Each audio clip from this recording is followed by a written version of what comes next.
Year 2020 Tamil Nadu में कुछ police officials ने जयराज और बैनिक्स नाम के दो व्यक्तियों को अरेस्ट किया, उन्हें टॉर्चर किया, सेक्सुअली हरेस किया और पुलिस लॉकर में ही उनकी डेथ हो गई। ईयर 2015 आंध्र प्रदेश में कुछ पुलिस ऑफिशियल्स ने एलिजिडली 20 वुड कटर्स को शूट किया क्योंकि उन्हें लगा कि वो सैंडलवुड की स्मगलिंग कर रहे थे। 27 जून 2020 पुलिस के लाठीचार्ज की वजह से एक 19 साल के लड़के की डेथ हो गई SSLC एग्जाम सेंटर के बाहर। ये तो सिर्फ कुछ ही एग्जाम्पल है इंडिया में पुलिस ब्रूटैलिटी के।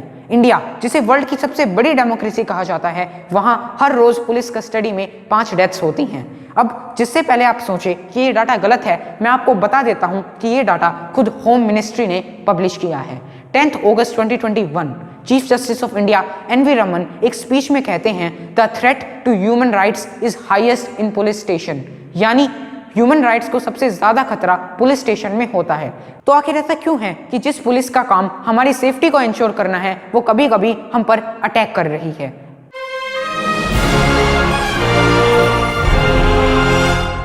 इस वीडियो में हम जानेंगे पुलिस ब्रूटैलिटी क्या है, इसका कोज क्या है और आप कैसे इससे बच सकते हैं। इस वीडियो में हम हमारे फंडामेंटल राइट्स के बारे में भी डिस्कस करेंगे, जो आपको as a citizen of India पता होना बहुत जरूरी है।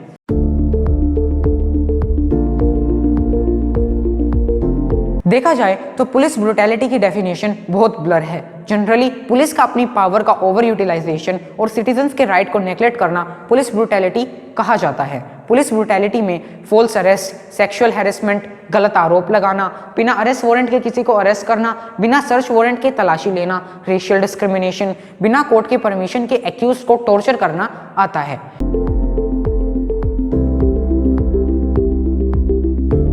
इंडिया में पुलिस ब्रूटैलिटी का कोज लाई करता है उसकी रूट्स में। इंडियन पुलिस फोर्स की फॉर्मेशन ब्रिटिशर्स ने इंडियन काउंसिल एक्ट ऑफ 1861 के तहत की थी।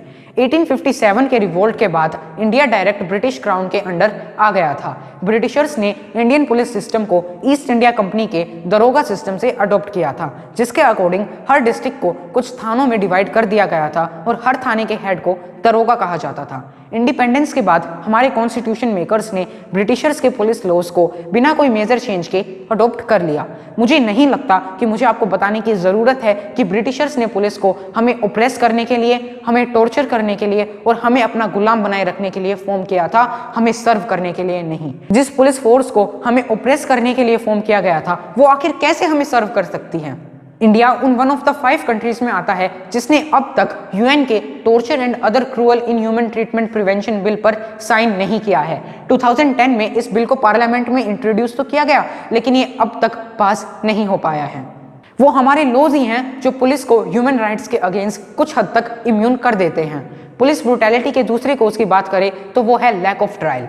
अगर ऑफिसर को गिल्टी प्रूव कर भी दिया जाता है तो ज्यादा से ज्यादा उन्हें कुछ वक्त के लिए सस्पेंड कर दिया जाता है। कंपनसेशन भी ऑफिसर को नहीं बल्कि डिपार्टमेंट को देना होता है, यानी केस हमेशा डिपार्टमेंट या स्टेट के अगेंस्ट बनता है, ऑफिसर के अगेंस्ट नहीं। पुलिस के अगेंस्ट केस सिर्फ हाई या सुप्रीम कोर्ट में ही फाइल हो सकता है, जो इन कोर्ट्स पे बहुत ज्यादा प्रेशर क्रिएट करते हैं। अगर लोअर कोर्ट्स भी पुलिस ब्रूटैलिटी के केस ले सकेंगे तो ट्रायल और ज्यादा इफेक्टिव बन सकेगा। अब बात करते हैं पुलिस ब्रूटैलिटी के सबसे बड़े कारण की। वो कारण है आप, जी हाँ आप, सिटीजन ऑफ इंडिया। जब एक जॉर्ज फ्लॉयड का पुलिस ने मर्डर कर दिया था तो पूरा अमेरिका रोड पर उतर आया था। मास प्रोटेस्ट हुए थे, रिफॉर्म्स भी हुए थे। भारत में हर रोज ऐसे 5 जॉर्ज फ्लॉयड का मर्डर होता है, लेकिन कहाँ हैं आप? क्या कर रहे हैं आप इसके खिलाफ? हम इन इंसिडेंट्स को देखते तो हैं और सोचते हैं कि हमारे साथ ऐसा थोड़ी हो रहा है, हम किसी के बारे में क्यों सोचें। हम वसुदेव कुटुंबकम की बात तो करते हैं, लेकिन अगर हमारे समाज में किसी के साथ कुछ गलत हो रहा होता है तो सोचते हैं कि हमें इससे क्या लेना देना। दुनिया को अपना परिवार बनाने से पहले अपने समाज को तो अपना परिवार बनाएं। सिर्फ वसुदेव कुटुंबकम बोलने से कुछ नहीं होगा, उसे अपना सिद्धांत बनाएं और गलत के खिलाफ आवाज उठाएं।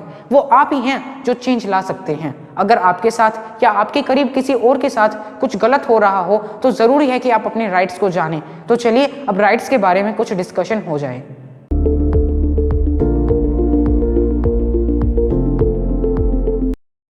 किसी भी सिटीजन को अरेस्ट करते समय पुलिस को उसके राइट्स को कंसिडर करना जरूरी है और इस प्रोसीजर के दौरान पुलिस को कुछ गाइडलाइंस को फॉलो करना होता है, जिसे डी के बासु गाइडलाइंस कहते हैं। इन गाइडलाइंस के अकॉर्डिंग पुलिस बिना अरेस्ट वारंट के किसी को भी अरेस्ट नहीं कर सकती, लेकिन अगर उस इंसान के खिलाफ कोई ऐसा आरोप लगाया गया है जिसके तहत उसको 3 साल या उससे ज्यादा की जेल हो सकती है, तो पुलिस उसको बिना अरेस्ट वारंट के अरेस्ट कर सकती है।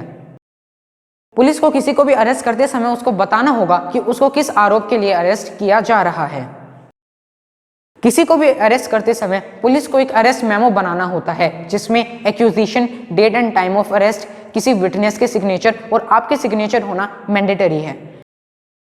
किसी को भी अरेस्ट या इंटेरोगेट करते समय उन्हें प्रॉपर यूनिफॉर्म में होना जरूरी है। साथ ही साथ उनके बैच पर उनका नाम और डेजिग्नेशन क्लियरली विजिबल होना चाहिए। किसी भी पर्सन को अरेस्ट करने के 12 आवर्स के अंदर पुलिस को उसके किसी फैमिली मेंबर या रिलेटिव को अरेस्ट के बारे में इंफॉर्मेशन देना मैंडेटरी है।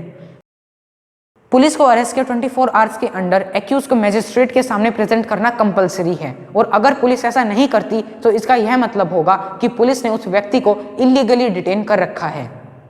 अरेस्ट के दौरान और कस्टडी में पुलिस एक्यूज को टॉर्चर या बुरे तरीके से ट्रीट नहीं कर सकती। अगर आपने कोई क्राइम किया हो या नहीं, पुलिस कभी भी आप पर हाथ नहीं उठा सकती। उन्हें किसी भी सिटीजन को फिजिकली या मेंटली हार्म करने की पावर नहीं दी गई है। पुलिस स्टेटमेंट कभी भी कोर्ट में एविडेंस के रूप में यूज नहीं की जा सकती। किसी भी फीमेल को सिर्फ एक फीमेल पुलिस ऑफिसर ही अरेस्ट कर सकती है। फीमेल को सनसेट के बाद और सनराइज से पहले अरेस्ट नहीं किया जा सकता, लेकिन अगर सिचुएशन अर्जेंट हो तो मजिस्ट्रेट के ऑर्डर के साथ उन्हें अरेस्ट किया जा सकता है। किसी भी अंडर 15 चिल्ड्रन और वुमेन को सिर्फ क्वेश्चनिंग के लिए पुलिस स्टेशन नहीं बुलाया जा सकता। अगर किसी पुलिस ऑफिशियल ने आपके साथ कुछ गलत किया हो तो आप उनके सीनियर से उनकी कंप्लेंट कर सकते हैं। अगर कोई भी एक्शन ना लिया जाए तो आप सीआरपीसी के आर्टिकल 156(3) के अंडर कोर्ट में उस पुलिस ऑफिशियल के खिलाफ केस कर सकते हैं। तो ये कुछ इंपॉर्टेंट राइट्स थे जिनके बारे में आपको जानना बहुत जरूरी था। याद रखें, पुलिस हमें सर्व करने के लिए, हमें प्रोटेक्ट करने के लिए है। हमें पुलिस से डरने की कोई जरूरत नहीं है। यह वीडियो एक एफर्ट था आपके राइट्स से आपको अवेयर करने के लिए। अब ये आप पे है कि आप इससे कैसे इंस्पायर होकर अपने राइट्स को यूज करते हैं। इस वीडियो को ज्यादा से ज्यादा लोगों तक शेयर करें ताकि और लोग भी अपने राइट से अवेयर हो सके और एक बेटर इंडिया बनाने में हेल्प कर सके। सुरक्षित रहिए, सीखते रहिए। Thank you.